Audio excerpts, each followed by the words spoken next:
Sabi niya, tika mo. Kasulan ng dati, di mo ba nakita na mama ko siya? Sabi ni ate. Alam mo, sabi niya, sabi mo. Ano? Kung si mami, kung si nanay niya, tawag ko yan. Baka nanay.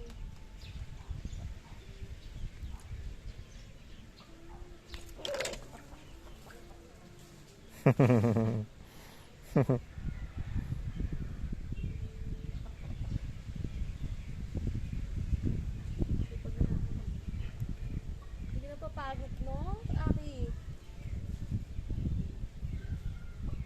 Medyo kasalanan ko yun, kaya ganyan yung metabolism niya. Kasama ko ba naman siya mag-jogging araw-araw?